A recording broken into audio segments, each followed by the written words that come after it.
Bismillahirrahmanirrahim. Subhanaka la ilma lana illa ma 'allamtana innaka antal alimul hakim. Sallallahu alaihi wasallam ala alihi wa man wala. Saya pertama isu Syiah sama dengan Sunni. Dua perkara yang berbeza, mesti tak sama. Di sana ada perkara ijtihad yang berhak. Asal Sunni Syiah ni ada mazhab politik. Mazhab politik, siapa layak jadi khalifah. Itu asalnya. Abu Bakar, Umar, Osman, atau Ali layak jadi khalifah. Orang Syiah mengatakan Sayyidina Ali layak jadi khalifah. Saya bertegak dalam ucapan seminar dianjurkan oleh Iran. Apa guna kita berhak siapa layak jadi khalifah sekarang? Kalau kita ada penyelesaian pun, semua dah mati belah kedai, nak latih semula tak boleh. Ini kita kena faham. Tak ada pada pasal. Di sana terdapat kekhilafan yang berkait dengan perkara ijtihad. Ini asal mazhab Sunni dan Syiah ni macam Sunni juga, kerana hidup di tempat yang berjauhan dan berbeza. Kita tidak boleh menafikan Imam Ja'far As-Sadiq, Al-Baqir, Musa Al-Kazim, Zaid bin Ali. Ini adalah ulama-ulama yang muktabar. Kita kena sedar bahawa 100 orang ulama Syiah adalah Sahih Bukhari, Muslim dan dalam Sunan Arba'ah. Ini kita kena sedar. 100 orang ulama-ulama Syiah ada dalam Sunan Sittah. Merupakan pandangan. Contohnya, semua hukum Islam asalnya begitu. Semua hukum Islam, semua hukum Islam mengikut mazhab Syafi'i, Quran, hadis, ijma' ulama dan qiyas. Hanafi pula istihsan. Ada mazhab pula masalih mursalah. Ada mazhab pula maqasid syariah. Ini khilaf. Syiah mengatakan Quran, hadis dan pandangan ahli bait. Hadis-hadis riwayat ahli bait saja. Yang lain mereka tolak. Qiyas tak ada. Ini kalangan ini. Tak kalah hadis-hadis Nabi diriwayatkan oleh ahli bait saja. Ribu-ribu sahabat tak meriwayatkan hadis.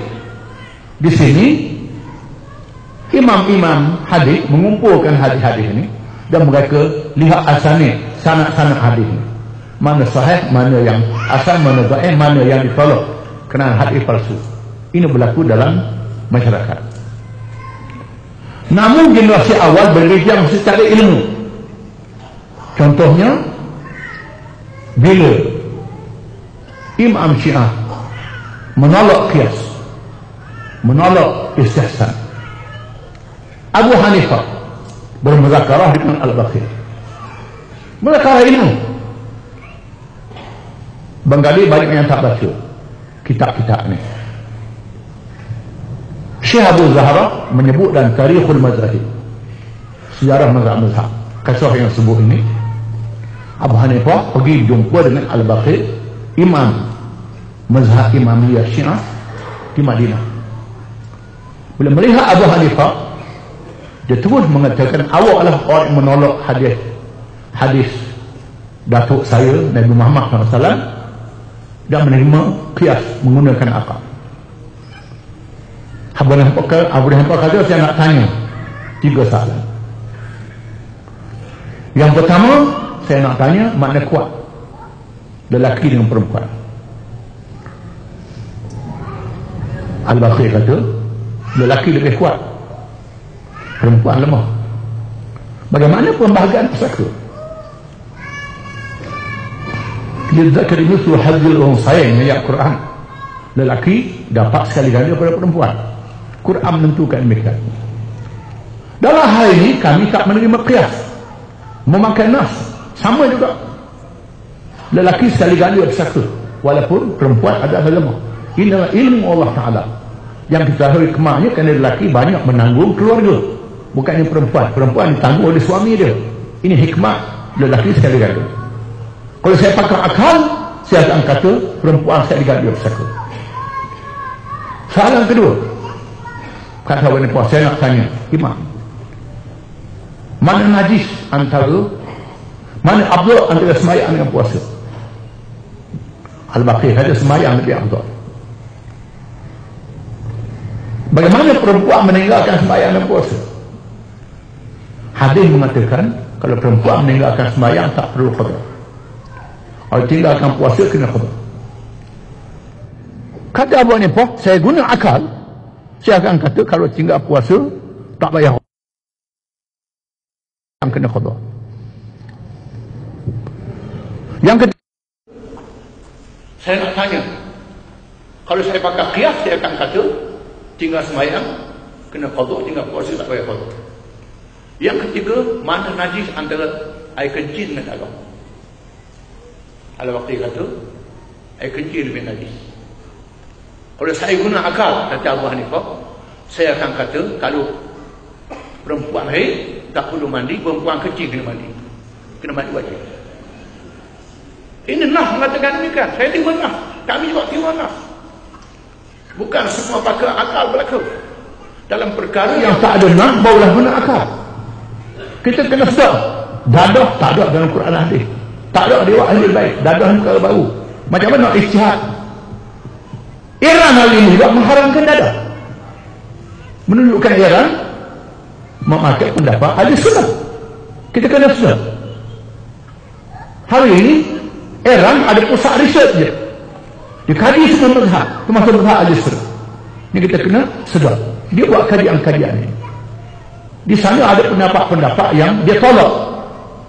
Sehingga Khamenei, imam Iran hari ini menegakkan bahawa 1000 hadis dalam riwayat Syiah adalah hadis maudhu', hadis palsu yang mesti dia tolak. Baca dah ini semua? Tak baca. Kita kena sedar. Ini memerlukan perbincangan ilmu. Bukan perbincangan orang yang tak ada ilmu. Orang ada ilmu saja. Dan di sana ada pendapat yang lebih kuat antara mazhab-mazhab ini. Di sana ada pendapat yang sama. Contohnya dalam masalah orang hina Nabi. Hina Nabi. Mengikut pendapat setengah mazhab, orang hina Nabi hendaklah dipercarakan lebih dulu. Kena bercara dulu di mahkamah, baru dijatuhkan hukuman. Mengikut mazhab Syafi'i dan mazhab Imamiyah, orang hina Nabi macam Salman Rushdie boleh cari bunuh saja. Ini pandangan mazhab Syafi'i dan mazhab Syiah Imamiyah. Di sana ada yang sama, ada berbeza. Kena faham. Ini ahli-ahli ilmu saja. Dan di sana ada benda yang tak ada. Tak ada dalam fiqh Sunni. Tidak ada dalam fiqh Imamiyah. Dan sebab itu Azhar mengumpulkan ensiklopedia fiqh. Al-Mawsu'ah al-Fiqhiyah di bawah Majma' Buhus Islamiyah Azhar yang mengumpulkan semua mazhab ini. Kerana ulama-ulama ni hidup di seluruh pelosok dunia. Ada masalah baru yang tak ada dalam Quran, tak ada dalam hadis. Ada ulama masing-masing memberi pandangan. Dan sebab itu kita tak boleh menyesat antara. Tak dinafikan. Di sana ada kumpulan-kumpulan sesat dalam mazhab masing-masing. Contoh dalam mazhab Sunni. Mazhab Sunni di Terengganu ada ayah pin. Ada ayah pin. Itu ada sunnah ayah pin tu. Kita tak boleh kata habis orang Terengganu ayah pin belaka. Itu tak boleh. Dalam Syiah ada juga. Kalangan menganggap Sayyidina Ali sebagai Nabi. Ini sudah keluar daripada Islam.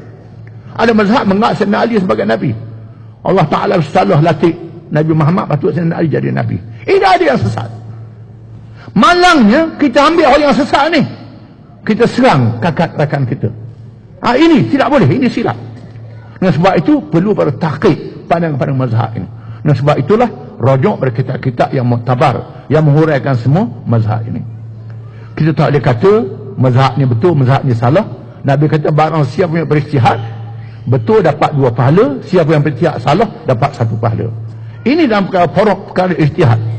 Perkara asal hukum Islam tak boleh. Contohnya arak haram, judi haram, riba haram, tak boleh. Tapi di sana ada mazhab Syiah yang menghalalkan arak dan judi.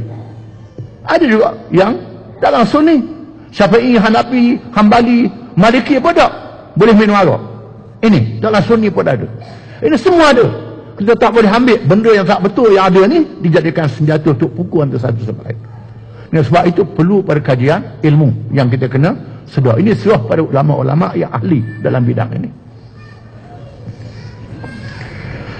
Yang kedua, kehadiran saya di Iran. Mengapa saya hadir di Iran? Kerana kita kena sedar kedudukan Sunni di Iran 30%.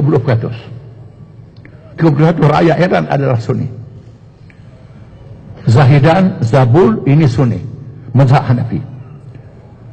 Kurdistan ini Sunni, mazhab Syafi'i macam kita juga. Kita kena sedar dalam pilihan raya di Iran baru ni, Hassan Rouhani menang pilihan raya kerana sebahagian besar orang Sunni undi dia dalam pilihan raya. Dengan sebab itu berlaku perubahan politik di Iran, sikap terhadap Sunni. Ini perubahan baru yang kita kena sedar. Ada kenyataan pemimpin ulama-ulama dia yang mengecam kalangan dia yang menghina sahabat Nabi dan isteri Nabi.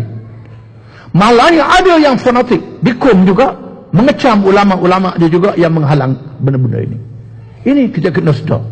Sekarang zaman sudah berubah. Apa yang menarik ialah selepas berlaku kita kena sedar sebagaimana negeri Sunni ada gerakan Islam, di Iran juga ada gerakan Islam. Pengaruh almarhum Jamaluddin Al-Afghani. Yang Afghani ini ialah orang Afghanistan kemudian duduk di Iran, dihalau oleh penjajah, dia meninggalkan anak murid dia yang berjuang untuk menegakkan semula Islam. Betul juga di Mesir, Afghani pergi ke Mesir, anak murid Muhammad Abdul Rashid Ridha, dan melahirkan gerakan Ikhwan Muslimin. Di Iran juga ada gerakan pidaian Islam. Sama-sama berjuang untuk mengembalikan semula pemerintahan Islam, membatalkan perjanjian Sykes-Picot. Ini ada ulama-ulama yang politik. Tahun 1938 Hassan al-Banna berjumpa dengan Khomeini. Tahun 1938 saya ada gambar dia. Dia berjumpa dengan Khomeini. Sama-sama berjuang untuk gerakan Islam. Maksud saya Qutb kena hukum gantung. Dia Mesir tahun 62. 100,000 orang Iran demonstrasi kena bantu saya Qutb dijatuhkan hukuman. Dalam isu Palestin, sebaik sahaja Iran menang revolusi dia, terus putus hubungan dengan Israel dan istilah negara Israel adalah negara Arab. Salahnya ini betul. Patutnya kita orang Sunni begini, kita kena iktiraf dia dalam masalah ini. Dan dia maju dalam sains dan teknologi. Negeri Arab yang Sunni ini bangga dengan duit banyak, tak maju tak apa. Ini silap, kita kena sedar. Dengan sebab itu kena ada penyelesaian antara Iran dengan negara Arab. Sepatutnya begitu. Ini kita kena faham. Kita kena sedar. Di Iran ada puja kubur, di Mesir puja kubur juga, negeri Sunni. Di Pulau Besar di Melaka ada puja kubur juga. Di Melaka ni orang Sunni, orang Syiah. Ini kita kena sedar. Sama-sama tak betul. Perangai tak betul dalam Sunni pun ada, dalam Syiah pun ada. Kita kena buang benda yang tak betul, ambil benda yang betul. Ini kita kena rojok semula dan buat muhasabah. Kita kena sedar. Kemudian